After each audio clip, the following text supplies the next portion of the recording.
Serial Colors TV Parineeti की बात करें तो दोस्तों यहाँ पर तो पृथ्वी और पार्वती दोनों करीब आने वाले हैं। जी हाँ दोस्तों, यहाँ पर तो पार्वती ने पृथ्वी को बनाया अपना, क्योंकि यहाँ पर अपने साथ लेकर सबके सामने सच्चाई का भांडा फूटने वाला है कि पार्वती और पृथ्वी के साथ बहुत गलतफहमी होने वाली है। जी हाँ दोस्तों, सीरियल में आगे शो में धमाकेदार ट्विस्ट मिलने वाला है कि दोस्तों यहाँ पर तो पार्वती ऐसा कदम उठाने वाली है कि पृथ्वी को अपना बना लेने वाली है, क्योंकि यहाँ पर संजू का घर और नीति दलजीत राकेश के साथ बदला लेने के लिए ये सब नाटक करने वाली है। पृथ्वी की पत्नी बनकर सबके सामने सच्चाई लाने वाली है और संजू के उड़ने वाला है होश। जी हाँ दोस्तों, सीरियल में आगे शो में तो ऐसा भी होने वाला है कि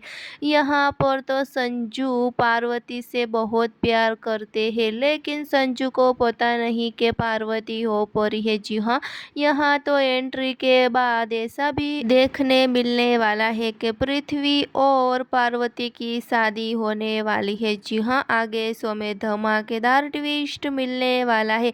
आगे देखने के लिए जुड़े रहे किरण सीरियल स्टोरी के साथ। सब्सक्राइब और कमेंट करके हमें ज़रूर बताना कि संजू और नीति की जोड़ी अच्छी लगे है कि पार्वती और पृथ्वी की जोड़ी अच्छी लगे है। जी हाँ, यहाँ तो नीति के साथ बहुत बुरा होने वाला है, क्योंकि यहाँ पर नीति ऐसी चाल बजाती है तब पृथ्वी सामने लाने वाला है सच्चाई, और नीति गुरविंदर राकेश दलजीत को सिखाने वाला है औकात पृथ्वी और पार्वती दोनों मिलकर। जी हाँ दोस्तों, यहाँ तो धमाकेदार ट्विस्ट भी आने वाला है कि पार्वती और पृथ्वी के साथ बहुत गलत फहमी होने वाली है, क्योंकि पृथ्वी